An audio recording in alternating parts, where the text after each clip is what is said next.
G'day all, welcome to Good Couple of LLJ. I'm here with ZuZu the Muscle Clown. You have a background in MMA as a fighter, have turned pro wrestler, which seems to be popular at the moment. MMA also, like professional wrestling, has links with catch wrestling, catch as catch can.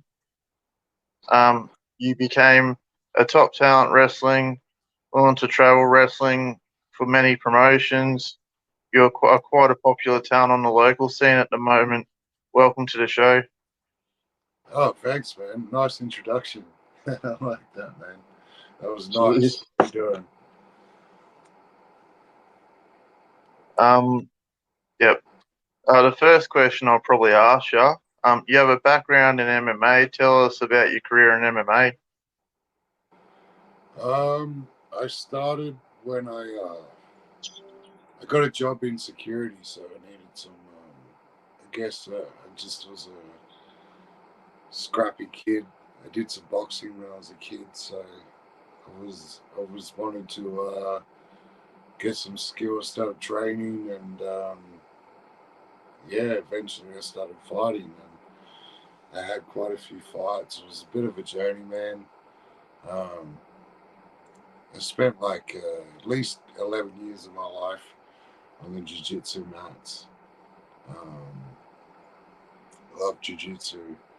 Um, Went into pro wrestling after, really after a while, you just can't do MMA anymore. I mean, there comes a point where getting punched in the face repeatedly takes this toll on you. So you got to find something else. I always wanted to be a pro wrestler, so I found a school, and yeah, and I went from there. I went into a school and said I was a MMA fighter. I was looking to train pro wrestling and be a pro wrestler, and I did my tryout, and it was just like see if I could actually fabricate the idea of actually um, have the idea of bumping. Some people just don't can't do it, and some people they just do it off the go. And they wanted to see if I could bump, and if I was alright with going backwards, I guess. So once that I did that and I nailed it, so they were like, "Yeah, absolutely, we'll train you." And I started training there, and I trained there for about 9 months, and then I went to another school, went to AAW in Perth because I was fighting over in Perth. So I spent 12 months over in Perth with my family and I trained. Was training for a fight for. I did my 8 week camp there, had the fight, and then decided to take up pro wrestling while I was there. So got involved with a few schools. I ended up at AAW, trained there for about a month or so, and then did a match. Went back went back over to Queensland and got a gig with AWA, I believe, Grindhouse. Yeah, back when they used to do the Grindhouse thing with the, it was more adult crowd. It actually was an over 18s crowd. So yeah, so that's yeah, and then end up QWA and so on. So yeah, that's how I got involved with pro wrestling. I guess I was lucky when I got into pro wrestling because I already had a direction of where I wanted to go. A lot of people when they start, they're like, I don't really know what what direction I want to go in, what character do I want to play, what are the other guys on the card. I already had a rough idea of the gimmick that I wanted to play. It was just slowly developing that gimmick, I guess, to what it is now. That's why I couldn't imagine doing anything else than what I'm doing now because it took me, well, 7 years, I think, of being in pro wrestling now. So it took me 7 years to really get where I am now, like image wise, um, gimmick wise, the way I wrestle, You know, I wish I did it when I was a lot younger. Would have been a lot easier, but unfortunately, you know, I originally got there with what I wanted to do. So how I want to look, how I want to move, the whole overall gimmick. Yeah. Awesome stuff. So what were the early days of being a wrestler like for you? Oh, they were rough. You know, it's like when you know when you got to love something and you really want to do something, where you go through that kind of stuff. I mean, it was pretty rough. I mean, like I went from MMA where it was like you didn't make a lot of money, but like you made connections where it made everything a lot easier. Like if I was gonna like do a camp in Melbourne or something for a fight that I've got over in Brisbane, I could easily organise to go down there to do the camp and find somewhere um, to stay and stuff like that, and try and get my name out in Melbourne so I can get more fights or whatever like that. With pro wrestling, it's really hard because you have to have a side hustle to be able to get decent wrestling gear, to be able to get like uh, pay for your own travel. I mean, you got to expect all these things are going to happen because there's just not a lot of money in the industry, and if there is, the wrestlers really don't. A lot of the wrestlers aren't seeing it, but I doubt there is just that much money anyway. So now I have a good side hustle, so it's not so much of a problem. But I remember when I didn't, because all I was used to was just training. That was it. I just trained. I trained every day, even when I wasn't in a training camp.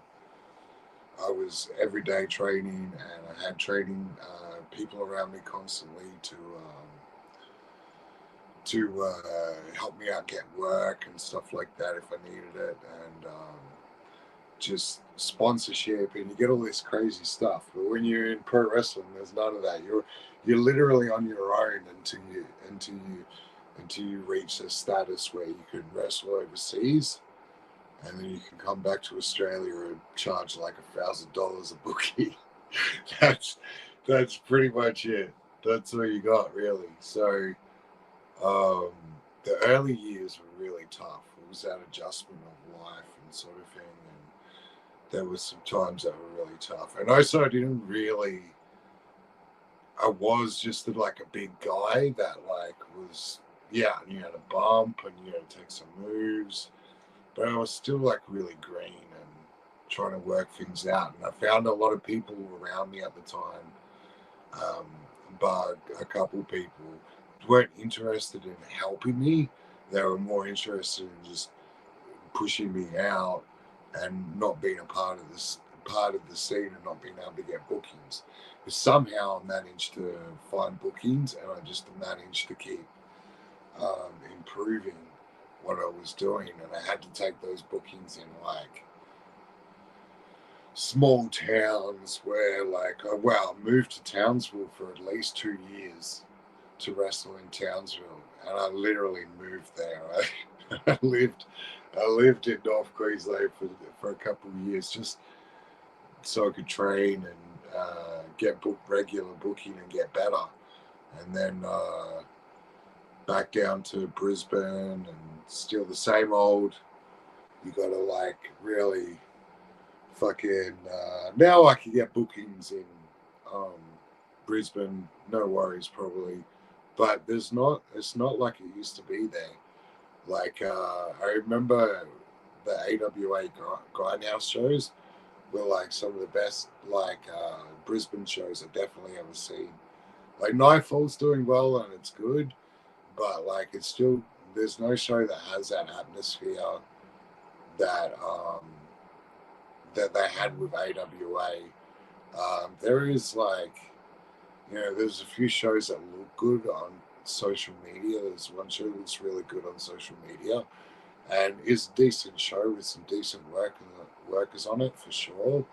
Um, but like it still doesn't have that atmosphere that when you wrestle in Sydney, and you go, I'm not talking about North Queensland, of course, because North Queensland's atmosphere it's amazing.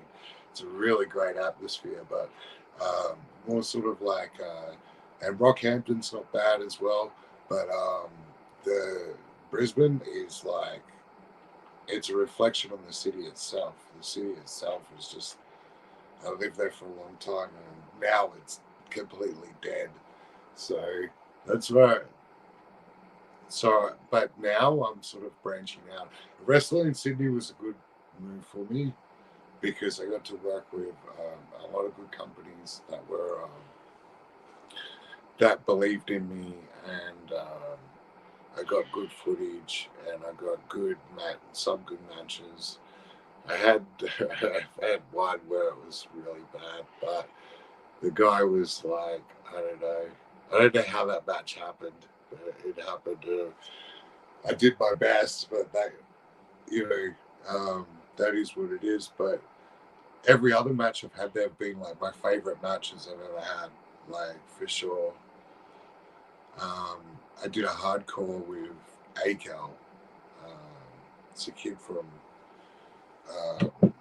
AWF, one of TNT's guys. Just super cool guy. We're good friends, but we did this match. I think we became better friends after the match, even because the match was it was really cool. Like, I mean, they popped for every strike. They the start was perfect all the way through. It just sailed. It was a hardcore match, and I think it was also a result of TNT's promoting, because he managed to get like a couple. I think there was like a box party there, and there was a lot of people, about 200, maybe just over 200 people, and they were all white for what we were doing. It was one of my favorite nights ever in my wrestling career. It was just really good atmosphere, and you get that a lot in Sydney and Melbourne. You get a cool atmosphere too. And Melbourne is super competitive. Like, if you're doing a match in Melbourne, it's not that I never take a back seat. But if I'm doing a match in Melbourne, there's just a lot of good talent there. So you've got to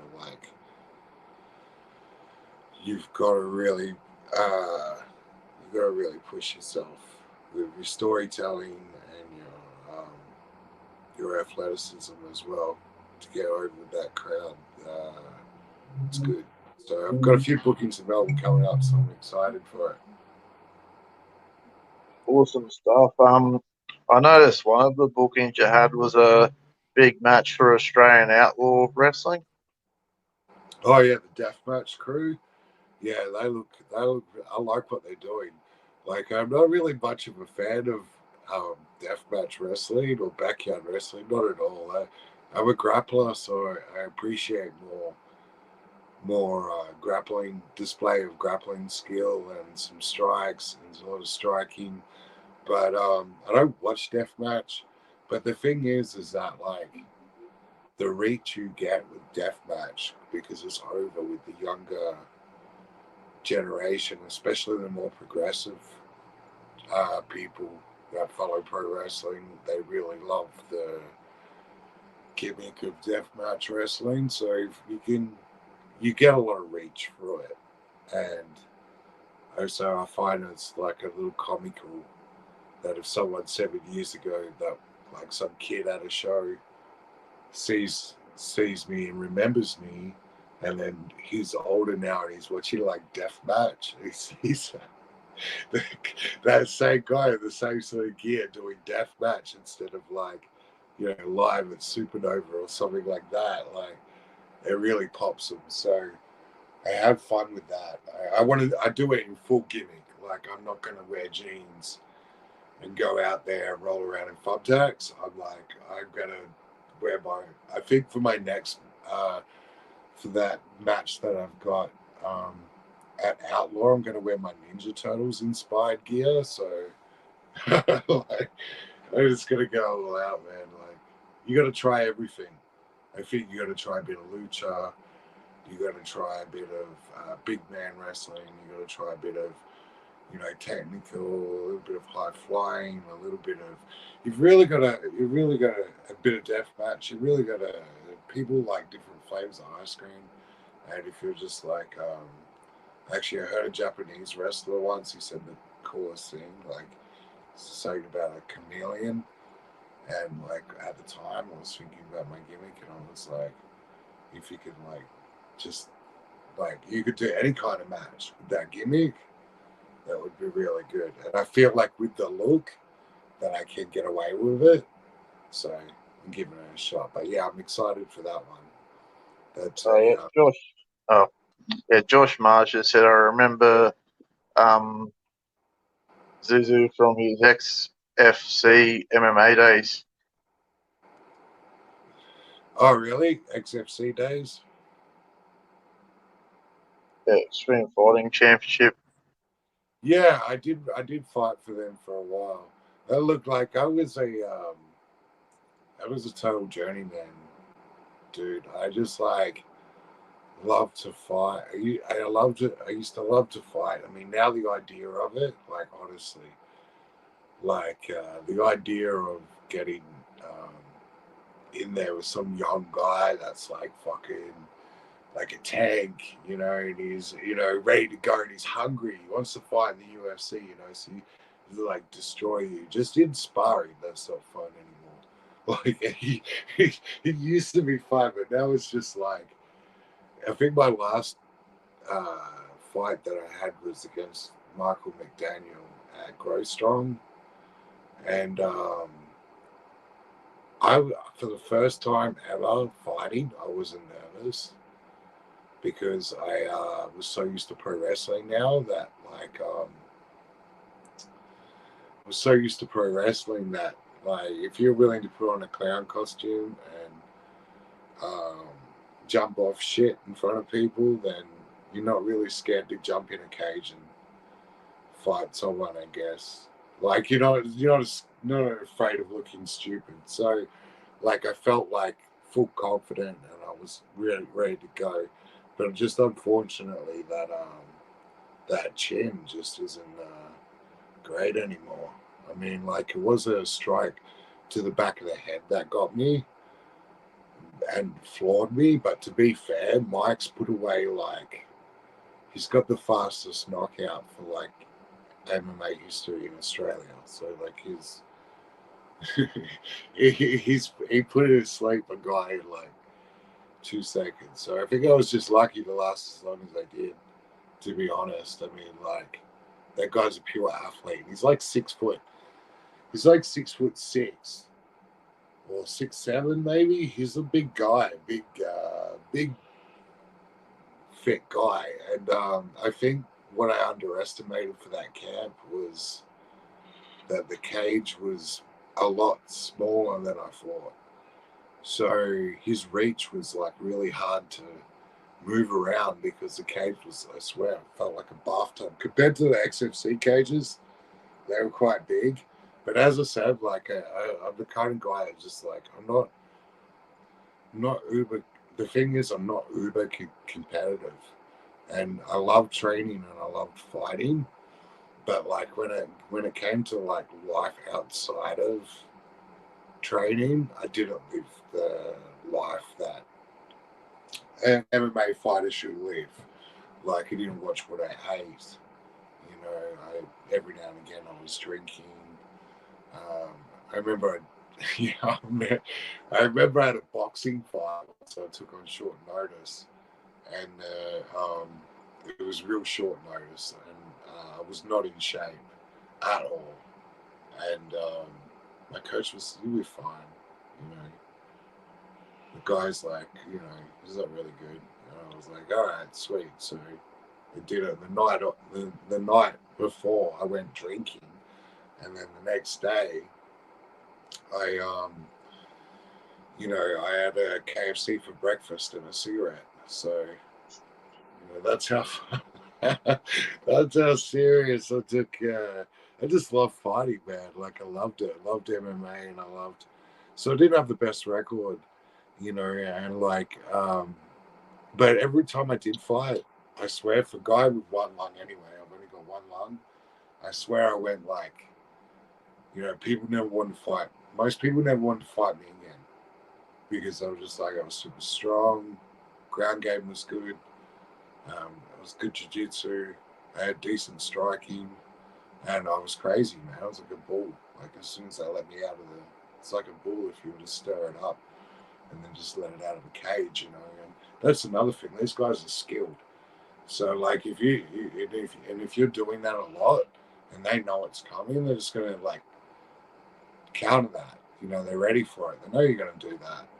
So I guess that also for a while in my career sort of was a bit detrimental. But I just love to fight, man. I get too hyped up. So get all hyped up, man. I used to love it. I used to be a real roughneck. Now I just can't. I can't.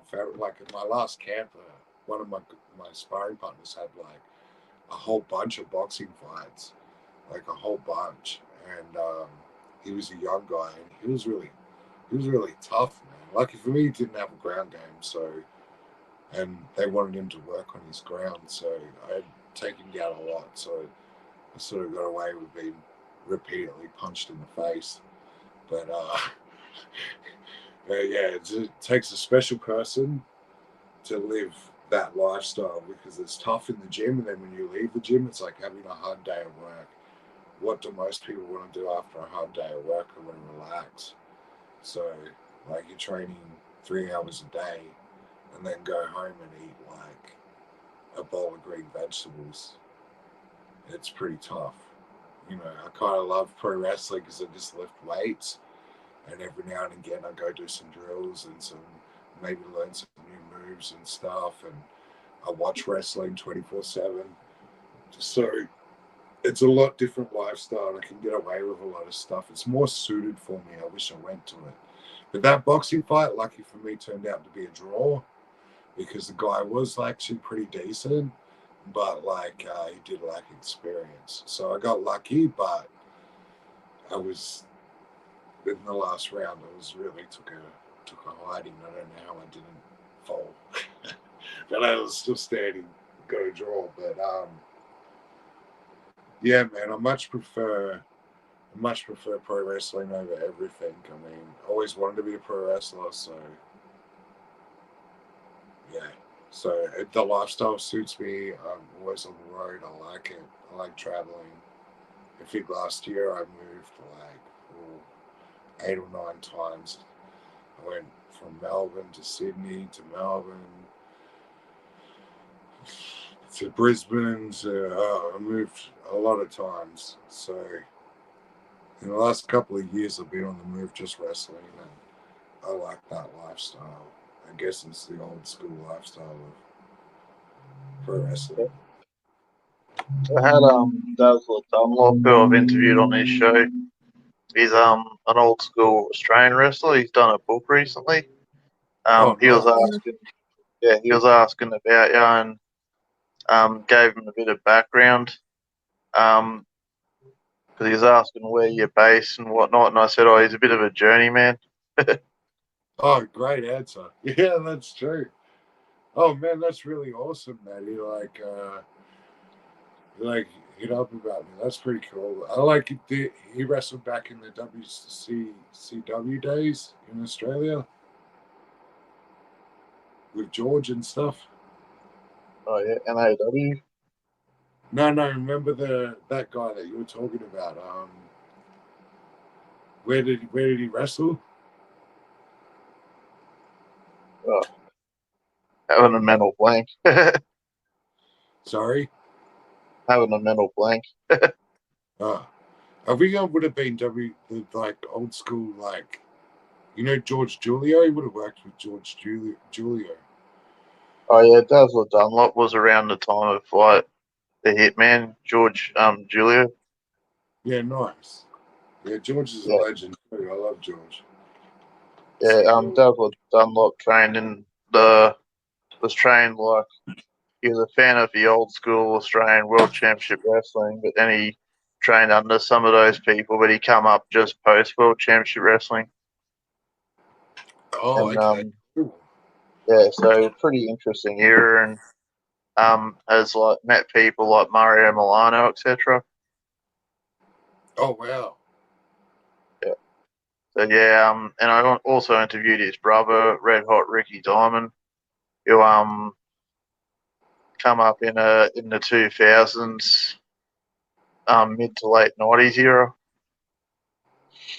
So Okay. yeah, both are pretty good interviews. But I'll get into how did you grow to become a known talent in wrestling?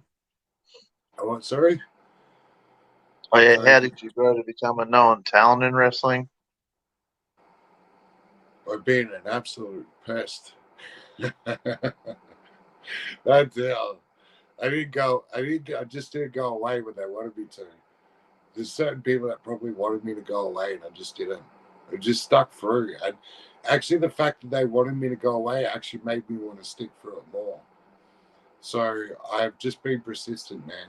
I hit up everyone. There's not a company in Australia I haven't inboxed, and I haven't,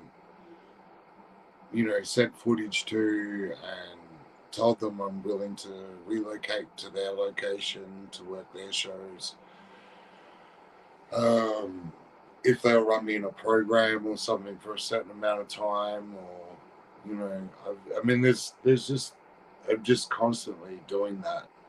If I'm not working, I'm at home. That's what I'm doing. I'm online, messaging companies, putting together videos and stuff like that, and you get a lot of.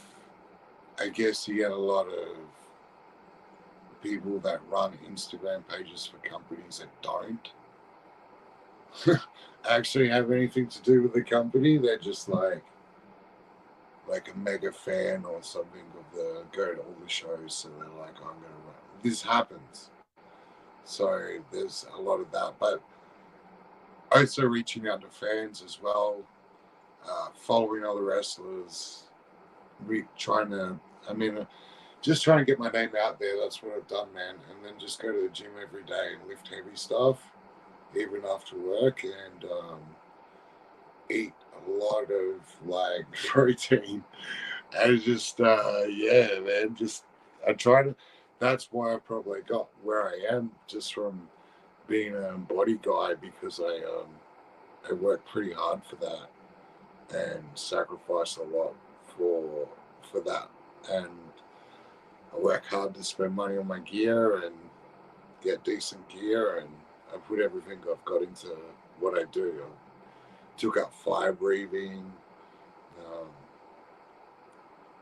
so everyone used to say, "Oh, do you juggle? And if you don't juggle, how are you a clown?" I'm not juggling. It's just something about that I wasn't a fan of. So it was need a clown trick. So I started fire breathing, and it's worked out for me. I do it. Did my research and my studies, so I didn't burn my face off, and I haven't done that yet. So I guess yeah, man, I'm just putting myself out there. Like if they want entertaining matches on their shows, they want like a entertaining mid card match. It's gonna be a good back and forth, and a good, or they want a good rivalry, or they want they want to build someone up as their ultimate warrior. Whatever I'm down for, man. That's why I hit them all up. It's a shame Kingdom closed their doors recently. I was having a good time on that show. I finally thought all the work that we've been putting in and had sunken in, and we are going to have a good show, a really good show, and it got the whole company got the plug pulled on it. So,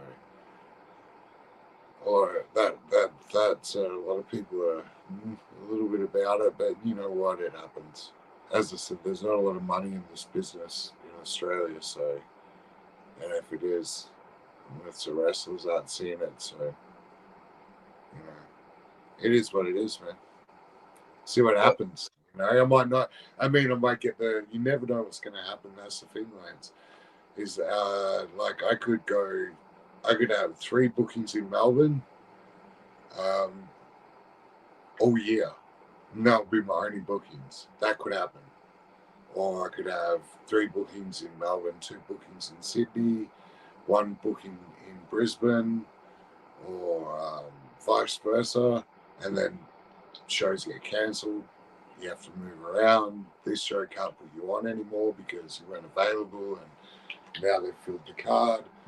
It's that's the one thing you have to deal with by being a journeyman, because if you're with one company and they're organizing everything, you don't have to really think about that stuff. You just have to stay in shape and be ready. But I guess when you're a journeyman and you're on your own, you've also got to be like just a little bit of a businessman as well, and where you're going, how much it's going to cost, where you're going to stay, how long are you going for. Like, it's a lot different. But when you're just like with the one company wrestling in the one town for like 6 years, it's all you've had to do is show up. You know, like, you have to stay ready and you have to train, and that's really important. But you just show up, like, unless you're running the show. If you're running the show, then you've got to worry about everything. If you're booking, but if you're if you're a mid-card wrestler, or just a regular guy on the roster, that is like, your job is just to show up and be in shape and be ready and do what you're told. Like, it's that easy. It's such a relief when you get that. It's such a relief. But over time, it becomes a little bit stale, because everybody's like, there's gossip and there's like fucking drama, and there's like, this person's, suddenly running the show and they got the titles as well. That's weird.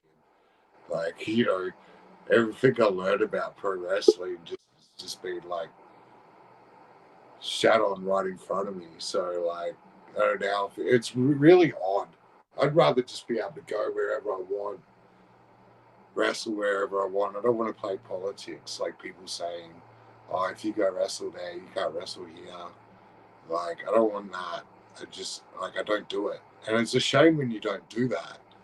And the people you don't do that to, they do it to you. It's so bizarre. It happens. So you're like, people say, don't go wrestle for them. They did this, they're canceled, blah, blah, blah. Don't go wrestle for them. You go wrestle for them. And then when you go to the other company and wrestle, the other company that you wrestled for, you didn't politic them. They're now politicking you because you went to the other side too. And you're like, man, this is dumb. I just want to like bring crowds to shows, and I don't care what show it is. I just want to bring a crowd there. I just want to, every time I'm there, I want to be able to sell tickets. I want to give people a show. I want to put 100% in, and I don't care like, this person's, dating this person's ex-wife, or like, you never have to deal with that with MMA. These people don't exist in MMA. Like, everybody in MMA is sort of like, you might get the cocky guy every now and again, but like, he'll get like put in his place at some point, in sparring or rolling, and then he'll be humbled. And everyone's really humble. Even the coaches are really humble. The person working on the desk is really humble. Everyone running these shows are extremely humble. No one politics. A fight's a fight. I'm sure companies, they do dispute with each other on dates and stuff like that, but they keep it between them. They don't involve the fighters. It would be so good if pro wrestling ran like that too, but it just doesn't. So you've got to, it is kind of hard being a journeyman sometimes, because you're just like, yeah, I want to go, like, I would love, there's crowds that I would love to wrestle for again in front of, and I know I could like be a draw, and I can't wrestle there because I wrestled on another show, or I did something, did this, did that, and it's like, well, I said this and said that. It's so dumb. It's really dumb. Like, they miss out because they could sell X amount of tickets, you know, or because that's, it's so bizarre. Happens everywhere. Actually, one of my best friends, Jamie, she is a wrestler in America, Jamie Senegal, and we talk quite a bit, and she says to me, the same thing in the States. It's the same thing everywhere with wrestling. Like, it's not just Australia exclusive. Just affects us more because we have less shows. Yeah, it's a bit stupid. I've had a similar conversation where I've spoke to people about how we should treat it like band gigs, where people should be promoting each other. Because if you've got like local music scene stuff, people try and help each other when they advertise each other's gigs or tell people about it to get people going to shows. But in Oh, Australian wrestling, you sometimes get that and you sometimes don't. yeah, it's so bizarre, man. It's like, and it's not like it's competitive because they're not competing. They're actually like taking like personal shots at each other. Like, it's really extreme. And I think maybe the Kingdom situation might be like a result of a bit of that too. You know what I mean? Like, I don't know what happened because I just received a message in the middle of the night saying the show's cancelled, so is the company, and I was like, oh wow, well there goes my all my travel and that I paid for, so it's all gone, so for no reason. But that's all I got. But I imagine it's a mix of that, a mix of maybe some. There didn't seem like there was any locker room politics there, so everything was pretty smooth that way. There wasn't any clicks in the locker room at all. It was actually probably one of the more professional locker rooms I've been in, just with how like everyone was just like concentrating on what they were doing. Everyone was quiet. There was no like real like. I didn't see any like real like you know boys club sort of stuff. I actually kind of really liked it, but it's a real shame because it was a good show. But yeah, I'm guessing something might have been like that too, because they have they have issues with other companies. But who knows, man? All I know is I got a nice title that I get to keep forever because I hate giving it back. So the show's gone. So that's my only. It's been my only singles title since I've been a wrestler. So I get to keep that. That's nice. Nice. Mm. Can you talk about some of the great talent that you have wrestled in your career? Oh, okay. Yeah, sweet. Lots of good guys. Yeah.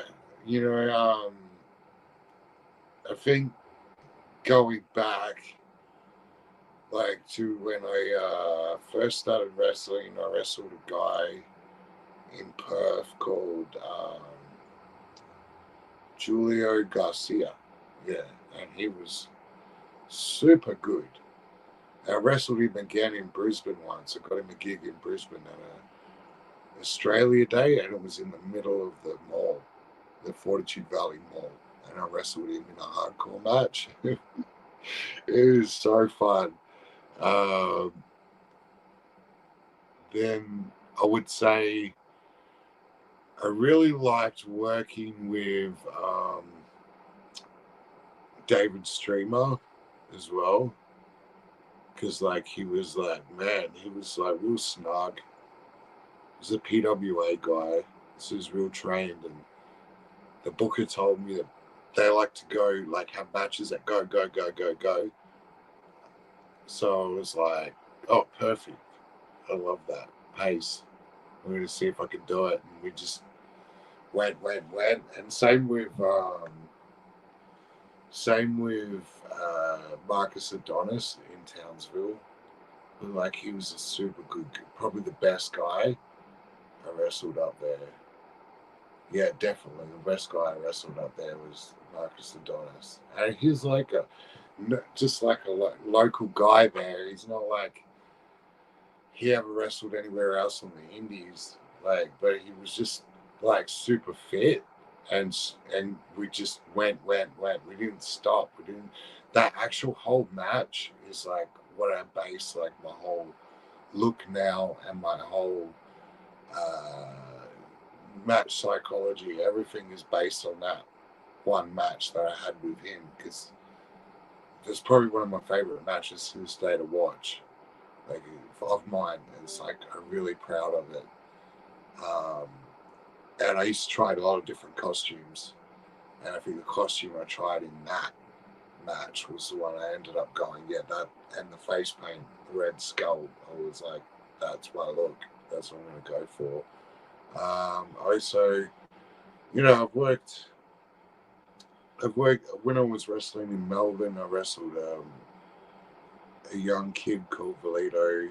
He was a mask. It was pretty decent. We had a pretty fun match. Um, I guess like more down to moments because like if it's a good moment, that must be the other guy that you're working with is good. So like yeah, so I've got moments in like I would say matches more than actual names that I would go, oh, this person's like so. More like that match was like awesome. I think matches, it's kind of like bands and songs. Like, okay, you can like a band, but you don't have to. You're not gonna like every song. You know what I mean? But some people, I prefer songs over bands. So I'll be like, okay, I like this song. I don't know about the band, but I like this song. Sort of like that sort of thing. For me, it's with matches. It's like, as long as it's a good match, I don't care if the guy is like super average. Like the ACAL guy, he was far from being average, but he was like really green.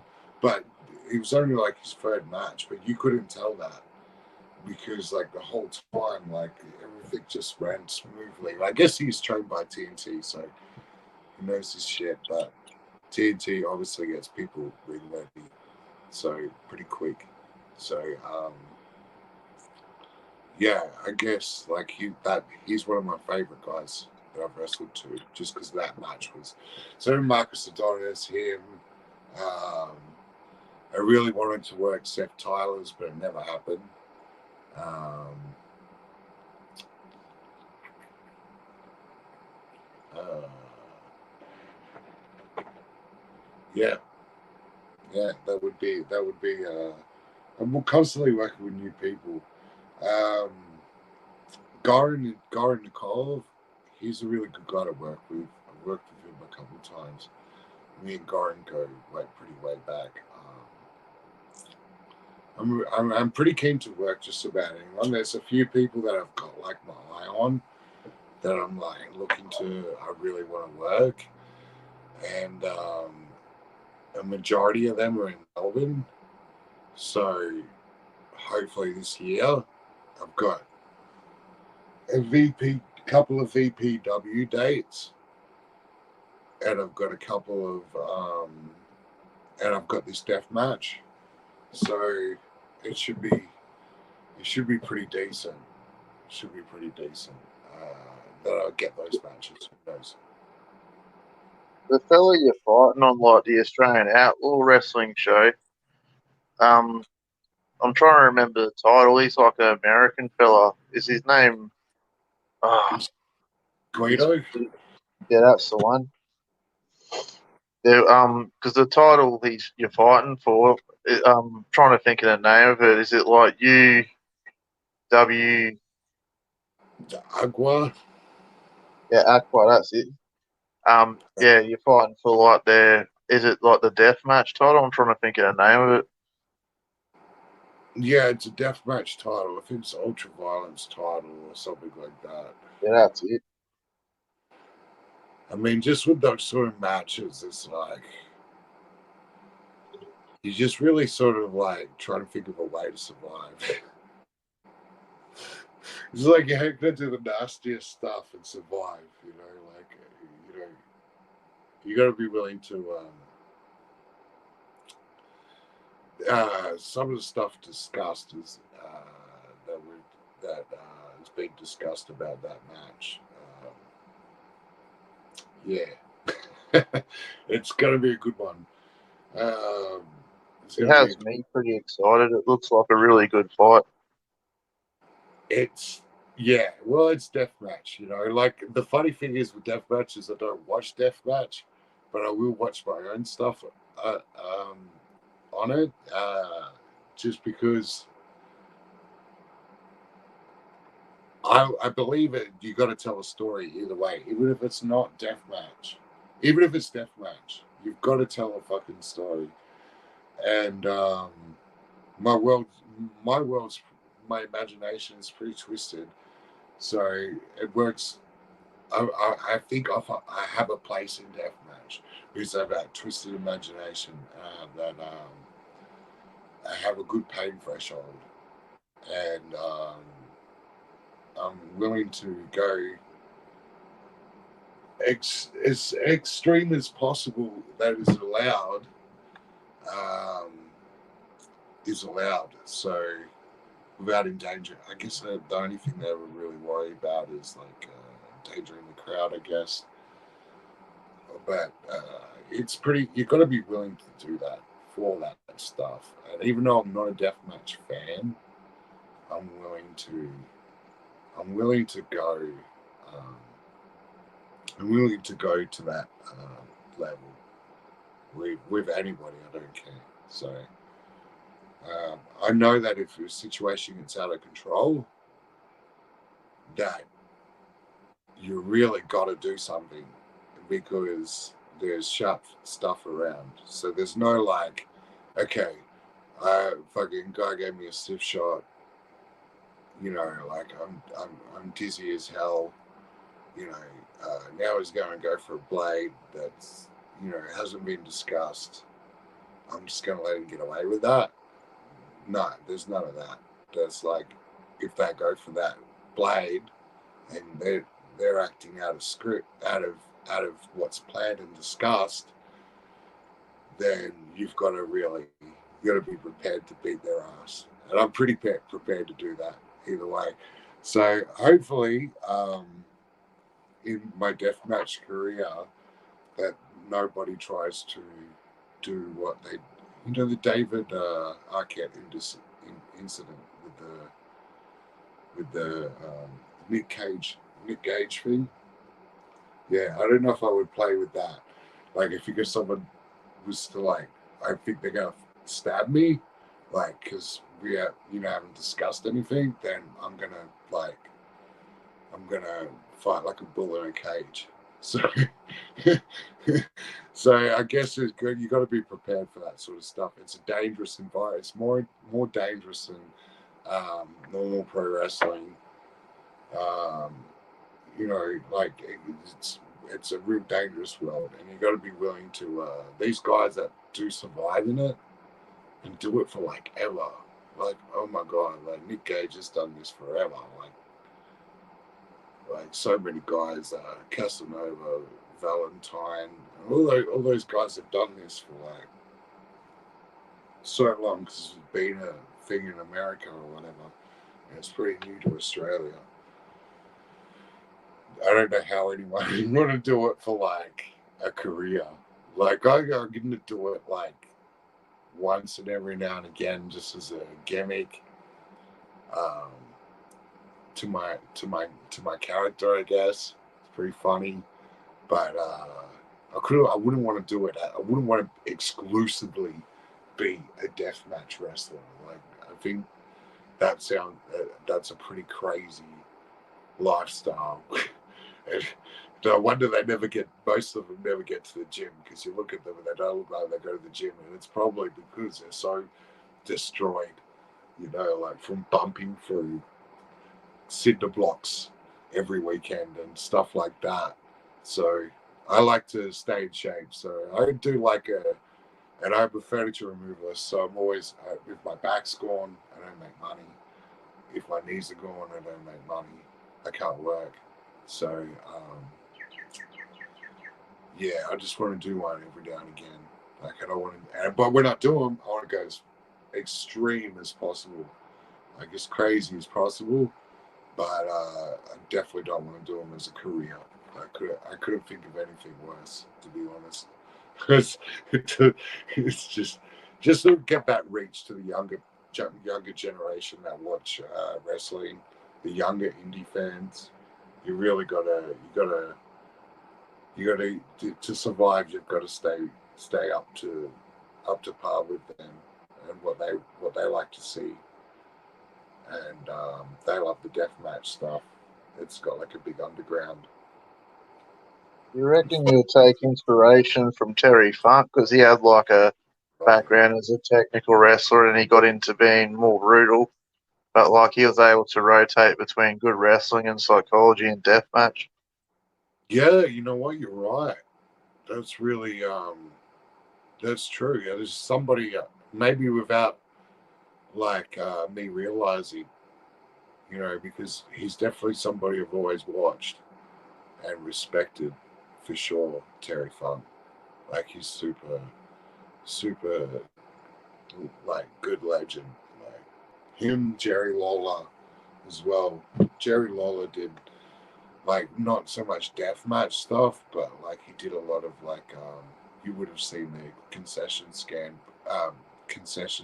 brawl and stuff like that, like the shooty looking stuff, like a brawl, like where people are bleeding and stuff like that. He really like tried to make it look ultra violent and real, but could also like jump in there with Ric Flair and do like a time limit match, you know, and draw, and it's believable. So it's like, um, yeah, I guess I'm not that great of a technical wrestler because to me, the thing that I always struggled to get my head around was like, because I'm a jiu-jitsu guy. So if I get guys that are like, oh, we want to chain, I'm like, that's okay, we can chain. But after the wrist lock, we're going into jiu-jitsu. So I hope you know some jiu-jitsu because because it's the only thing I feel like I can make look real. Like I don't think, like you know, if I get somebody in a wrist lock, I feel silly. Like I feel silly. Like I don't feel like this would hurt them.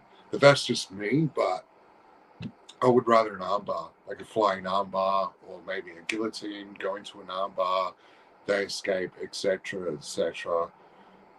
Take the back, choke, you know, those sort of things I really love, like real grappling.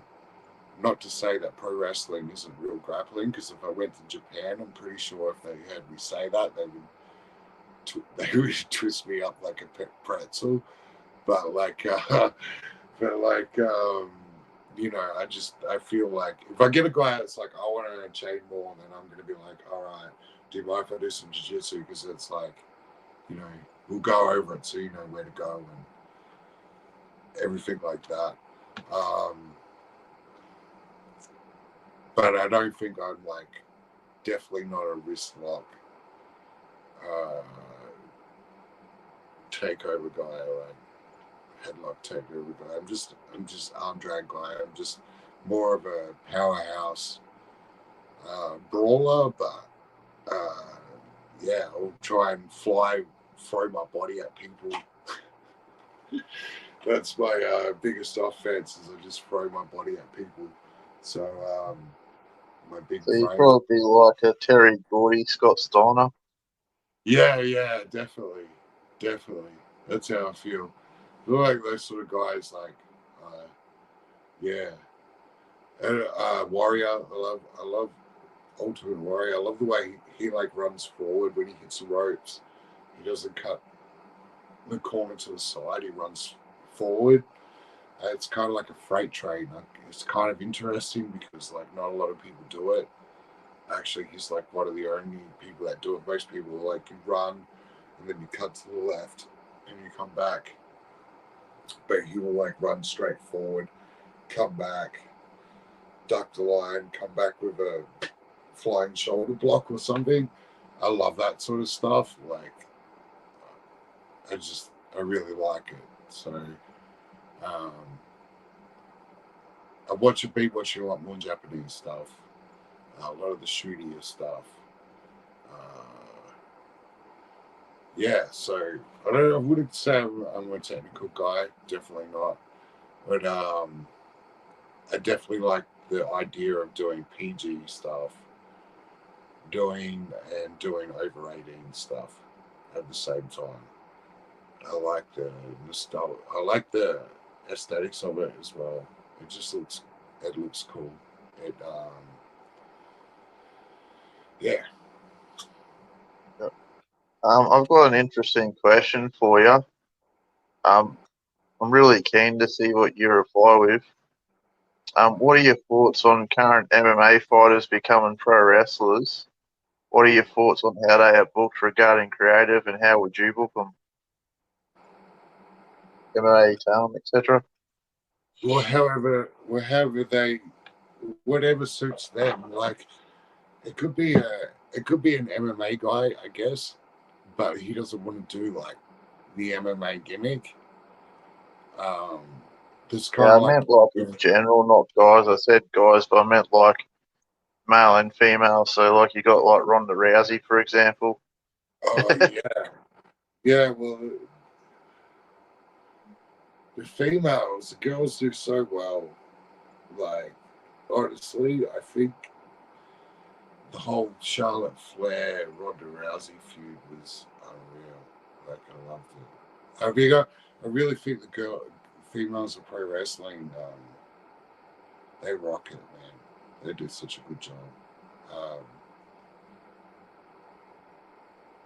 MMA wise, like Shayna Blazer, Shayna, yeah, that's her name. They're really good, man. I guess like she was an MMA fighter. I think she fought in the UFC. Um, Male wise, or he is corny to go if you're an MMA fighter and then go. See, for me, because I was a journeyman and didn't have a really great record, so for me to go from MMA to pro wrestling, I'm not really. It didn't really make sense. So I wanted to be a different person. So um, I do a little bit of the MMA stuff. I guess it's part of my style, the clown and pound. But I don't watch MMA to get better at pro wrestling. Watch pro wrestling. So, it depends what they wanted to do. If they wanted to do the MMA gimmick, I think it's a little bit. If you can't do it as good as Shamrock, then you shouldn't do it. That's what I think. Or as good as Lesnar. I mean, Lesnar's good because, he was heavyweight champion in the UFC. That's a pretty big deal. You're a world MMA champion at heavyweight. That's at that level. That's a really, really big deal. Like, he can pull it off. Bobby Lashley was a decent MMA fighter, but he didn't make it past some of the lesser promotions into the UFC for some reason. I think it might have had to do with drug testing. I'm just going to say, maybe. God, yeah, like, I don't know, but because he's like an older guy too, like he's an older dude. Also, could have been that, could have been age factor. Lesnar was pretty young. I don't know, man. It's like you don't have to do an MMA gimmick just because you did MMA, or you don't have to do a Muay Thai gimmick just because you did Muay Thai. I think you could do whatever you feel comfortable and whatever you visualize doing. And if you're a fan of pro wrestling more than you are of MMA, you will do a pro wrestling gimmick. If you're an MMA guy that's like past his prime and looking just to get his hand raised in MMA gear and put that photo on his Facebook, then that's a problem. They're hearing it for the wrong reasons. You did. There's like the exception, like for instance, there's the exception, like some local guys that I know of that have gone into pro wrestling and they wear their MMA gear and they have the MMA gimmick. I don't know if it works for them. Whatever works for them, man. But yeah, as I said, I think just because someone was an MMA fighter, they don't have to do an MMA gimmick. That's how I feel. Especially with that athleticism. If they were like an in-shape fighter and they have like a fighter's body, they know how to get a fighter's body and look and move like a fighter, then and have those same instincts, it's such a bonus. Like I could duck any punch, like in pro wrestling. No one's cracked me yet because like I could duck it because I have that instinct from fighting, so I'm really good at ducking stuff. So I guess that's one thing that crosses over. Also, striking it doesn't help at all because you have to learn how to not punch in pro wrestling, and when you're a fighter, you learn how to like knock people out with punches. So you're not trying to hurt them. You're trying to hurt them. You're trying to knock them out unconscious, like with every punch. Like maybe you got like a little jab who's set up, a couple of and then a bang, but still those little puts, they're like straight on the kisser. So like I think it's hard. You just got to stick to. Joel Bateman told me he was like just stick to like forearms and chops. And when I wrestled for DMDU, and I took his advice because I totally agree with him. Because my punches before that were like super telegraphed and super because I was worried I was going to hurt the other guy because I'm not used to pulling a punch. I'm used to following through with a punch. So it's really hard to train so many years on that and then have to change. So if I can avoid throwing punches now, it's just like stiffer forearms, which actually like hurt, but it's just like a boxing glove, really. It's not gonna like knock their teeth out. But yeah, but the other things like grappling ability, stuff like that. But you got to remember when you grapple someone in pro wrestling, you've got to offer a way out for them as well.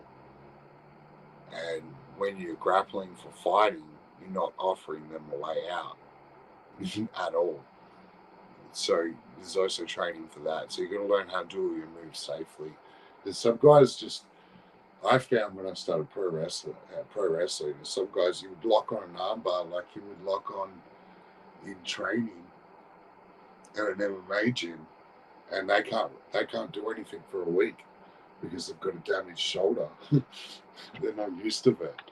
So you have to learn how to do everything in a way you're not going to hurt people, which is kind of hard because you've learned how to hurt people for so long.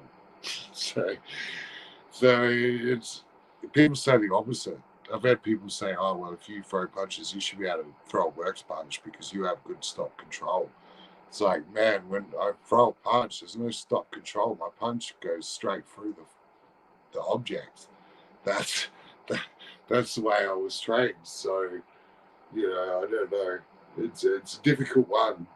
I guess I more when I became a pro wrestler, I wanted to do pro wrestling. So, and I already had sort of like an idea of what moves I wanted to do, what sort of stuff. So I managed everything off pro wrestling. Like there's probably only a couple things that I'll do from MMA ever. Like everything else is like it's just like pro wrestling. It's pro wrestling spots, pro wrestling strikes, pro wrestling everything. I pull out an armbar every now and again. A triangle choke is a good finish, I think. You know, a lot of maybe some transitions on the ground, but you know, it's not MMA. People really want to watch MMA. I think they'll pay the ticket to go watch like the pros like do it, like guys that are like, you know, like Adesanya and stuff like that before they were in the UFC. They were fighting at our local shows here in Australia. AFC, Adesanya fought at AFC in Melbourne. A lot of guys fought. Whitaker, all those guys. You can go out and watch guys just like that at top level. You don't have to go to a pro wrestling show. But when you go to a pro wrestling show, you should get pro wrestling. Like, you know, you should get like, you know, your typical pro wrestling with maybe, you know, you got some MMA flavor, some, you know, different sort of storytelling going on, stuff like that. But that's really the average pro wrestling fan watches more pro wrestling than they watch MMA. Let's face it. The average MMA fan that's also a pro wrestling fan, he watches more MMA than he watches pro wrestling. You really haven't got any in the middle. There's there's no in my opinion there's no middle ground there, because the kids that watch MMA watch the grappling, they watch the fighting. That's what a real fight looks like. They're not phased by pro wrestling. As when I was a kid, there was UFC, but it wasn't as big. So you were like, it was more relatable. And then I guess the kids that watch the pro wrestling and sometimes watch MMA, they're more drawn in by the storyline and the nostalgia and the aesthetics of everything that draws them in. So that's what they want to see. So when I think if you're crossing over from pro wrestling into MMA, I think you definitely should take more of a pro wrestling route. You know, like don't be Bobby Lashley, don't be Brock Lesnar, don't be Ken Shamrock, be some masked, crazy lunatic from Outworld or something like that. You know, be something like crazy, you know, like something people wouldn't expect. I guess like Cain Velasquez, yeah. Cain Velasquez, one of the top UFC heavyweights of all time, loves pro wrestling. Fine example, goes into pro wrestling, and yeah, they used him for the Cain Velasquez gimmick once for that little shoot fight with Lesnar at WrestleMania or no, it was that Emerald show that they do. Um, and then he's gone. But that's because he wants to do his masked gimmick. He doesn't want to be Cain Velasquez, the heavyweight UFC champion, because he was more of a pro wrestling fan than he is an MMA fan. So he wants to do like like on his heritage, wear a mask, you know, and have a different name, whatever. That's exactly what I mean. If you're more of a pro wrestling fan and you're not getting in it to boost your own ego, then you would do more of a pro wrestling gimmick. You wouldn't do an MMA gimmick. You know, like yeah, like you just wouldn't do it. Especially not being like I wasn't like a really hugely successful MMA fighter. I just love to fight. The idea of putting me in a cage with somebody and saying, okay, there's no rules, fuck each other up, was like, as a young me, was like, oh my God, this is heaven. I need to do this. So, a different aspect of it, but I was always more of a pro wrestling fan than anything. I watched wrestling since I was a kid. I never wanted to be anything else but a pro wrestler since I was 11 years old. So, yeah. So, Awesome. yeah. So that's what my advice to them would be. Yeah. Nice. Um, I was just going to say your thoughts on the overall wrestling landscape currently, be it Australia, be it like mainstream internationally. Hmm. I think it would be, it's getting better in Australia because more companies are willing to go outside and travel. Like you got PWA now, they're traveling, which is pretty cool. They're putting on shows in Canberra, Melbourne, Sydney. MCW is pretty good. You got the alternatives like Deathmatch Down Under. It's got some international eyes on it. Um, Globally, I can't really say much because I watch everything I watch is like it's all my favorite stuff from either when I was growing up, or it's stuff that I haven't seen from when I was growing up. So, like, hunting down matches that are rarely seen, like, for instance, Ultimate Warrior versus Owen Hart. That's there's like lots of stuff like that. I don't know much about. It's not that it doesn't interest me, it does, because it would be arrogant and ignorant of me to not know what's going on and how people are working matches now. So I guess I do watch some. I watch some Dean Ambrose. I like that. But yeah, I don't know, man. I mean, I don't know what's going on sort of this side of the equator, which is like, I think a lot more companies. I think if Queensland fixed itself up and stopped looking at itself like it's Queensland wrestling's an actual thing, and it's not. It's Australian wrestling.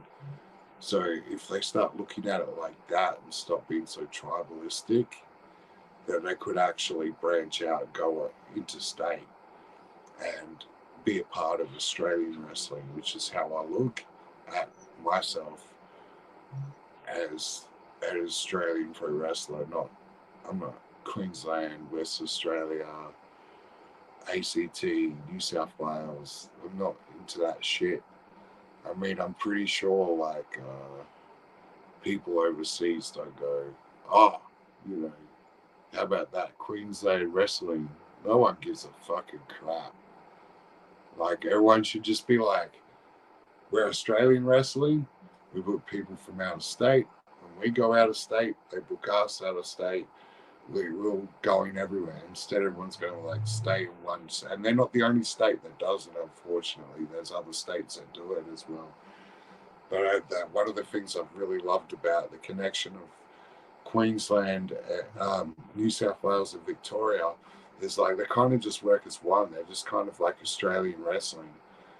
Like that's how it's looked at. It's not looked at like, oh, this is Victorian wrestling or this is New South Wales wrestling. It's looked at as Australian wrestling. I think that's the overall good attitude to have, because there'd be so many guys from Queensland that if they wrestled on other shows, that would be well over, like, and well known.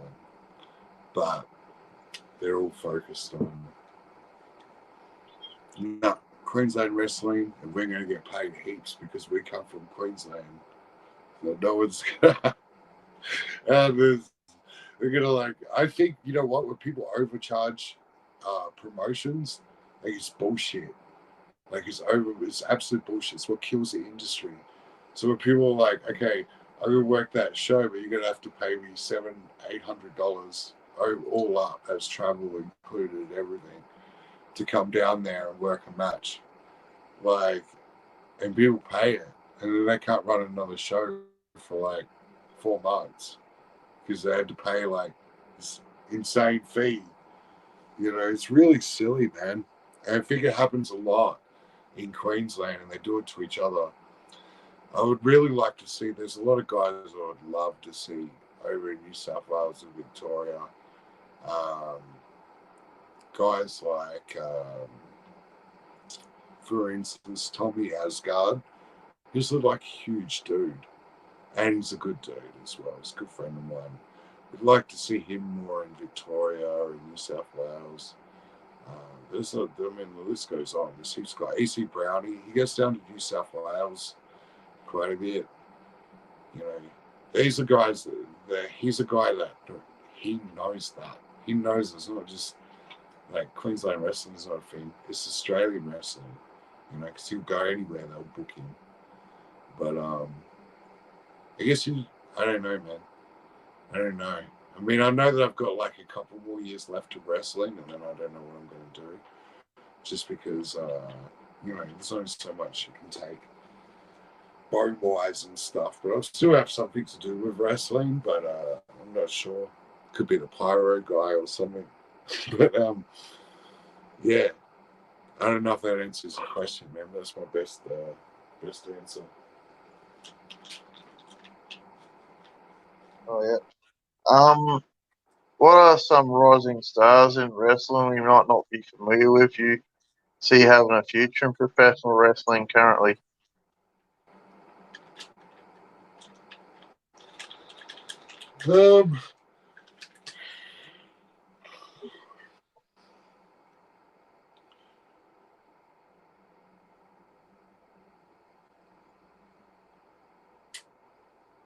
I mean, it's really hard to tell with Australian wrestling.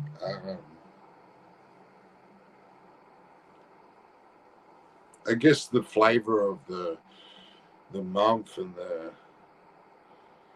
the what seems to be getting the most attention is Rhea Ripley. I mean, she's pretty much made it, right? She's on every episode of SmackDown. She's working an angle with Rey Mysterio's son and Rey Mysterio. I mean, you don't get any more the future of Australian wrestling there. It doesn't. I mean, Marky Wahlberg, yeah, don't see much Grayson anymore. Tony Storm, he looks great recently. I don't know if you've seen recent photos of Tony Storm. She looks like a different person. I didn't know it was her when I first seen it. I was like, no, it's not Tony Storm. It's Tony Storm. Yeah, so I think Rhea Ripley, man, honestly. I think she's the future. I mean, there's no one bigger than her at the moment. She's got the best deal in pro wrestling at the moment. And I wouldn't have given her that if they didn't see. I think she just represents the modern wrestling era and fans. And she's great. She's in great shape. So, yeah, hopefully that's the future, man. Because I'm sick of seeing Kevin Owens wannabes all the time. It would be nice if wrestling can go back to the way it used to be, where it was a body guys thing. And people say it's mean to say, but it's honestly true. I mean, like, it's sometimes there was a guy on a podcast not long ago. He just totally just shat on the whole Australian wrestling scene, saying it was a chore to wrestle everyone. And I won't mention his name because I just don't talk shit. But he said something like that, and I was thinking, I was looking at him. The guy was built like a bloody twig, and I was like, dude, I see 100 wrestlers like him, and I never feel embarrassed to work in the ring with them, and I never say that. And he says oh man, I was just like, dude, this guy's really in love with himself. But I haven't seen him yet. Oh, I'll probably see him at a show, and I'm planning on addressing it with him. Just been you shouldn't shit on what everyone else is doing. Really, it's not nice to do that. Everyone's putting in the hard work, and whether they're, to me, there's a lot of people that just, don't have the body standard, but I don't say anything about it because, they're good workers, and they're over with the crowd. They're doing their job. I don't need to say anything. But when they start saying stuff about like everyone else, you kind of like, well, you know, man, like everyone probably thinks it's a bit of a foggy chore to work with you too. But you know, it is what it is, man. Hopefully, I want to see it go back to the stage where it's like more about athleticism as well, like athletic people telling stories, and that's how I see pro wrestling. And like there became that little period there where it was just like anyone could sign up for wrestling school, just go in and train, whatever, and that's how it should be. But like before they put out there, you know, they should be turned into athletes before they put out there. Like you can turn just about anyone into an athlete. You know, and I'm this come from a guy who smokes a packet of cigarettes a day, easy. But at the same time, every day I'm training. Every day, I've trained every day of my life since I was 16. So every day of my life I've trained. On my worst day I've trained, and I think everyone should be like that in pro wrestling. Should be the motivation to give the crowd what they want to see. But it's entertaining watching the guy that thinks he's in good shape but he's not. It's funny, and you get it, but it's been done a million fucking times. It does get frustrating. It's like tough guys back in the day, man. Like back in George's day, George Julio's day, some of these guys, man, they wouldn't even get in the ring. Because if they did, George would break their neck, you know what I mean? Well, probably not. He's real super professional. Like, but, you know, he'd probably, like, at least give them a couple hard chops, send them on their way. But it'd be nice if it returned to that. Because we need it. Because we've got to compete with the MMA. Kids going over to MMA because MMA guys are beasts. They look like beasts. You know, some of these guys, I mean, they're just great animals. You know, and for something that's strict drug testing, that's crazy. So people are going to go towards that more if we don't start bringing that element back to pro wrestling. And I think that's worldwide, and that's why I like Rhea as well because she has that element. She has a great physique, not like China's, but like it's not far from China's, and she's obviously a hard worker.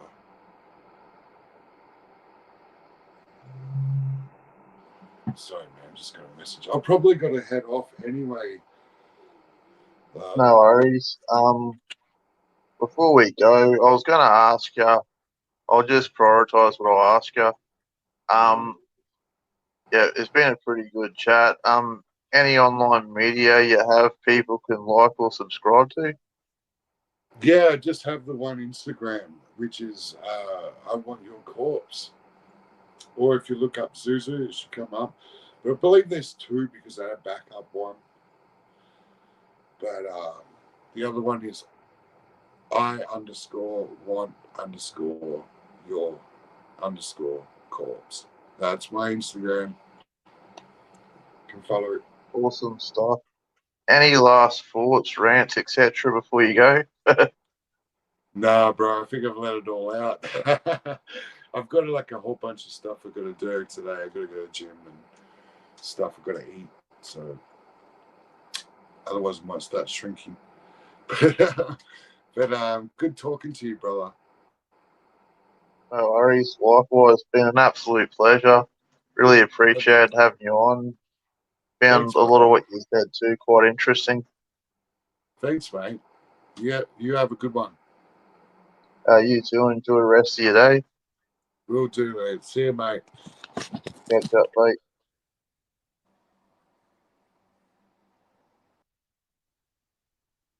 So there you have it. That was ZuZu the Muscle Clown. Has a background in MMA, current pro wrestler. Really enjoyed chatting with him. Had a lot of great insight. It was a pleasure chatting with him. I thank him for his time and appreciate his insight and really enjoyed the conversation. Well, I'm going to do a countdown. and then sign off.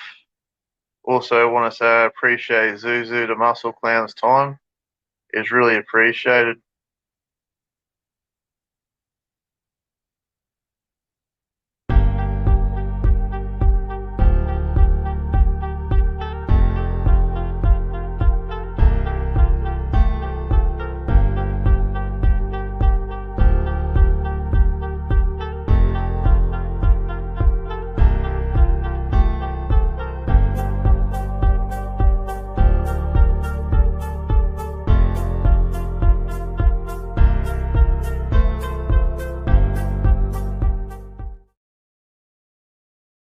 Once again, it was a pleasure having ZuZu the Muscle Clown on the show. Really appreciate his time. Really appreciate his insight. It was a great conversation. I'll do one more countdown and then I'm going to officially sign off.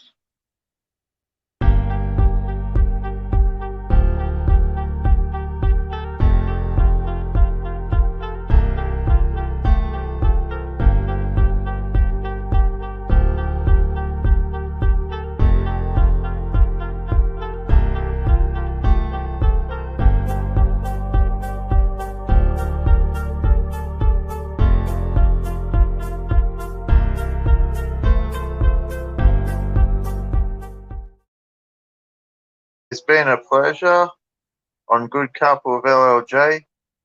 Cheers. Peace.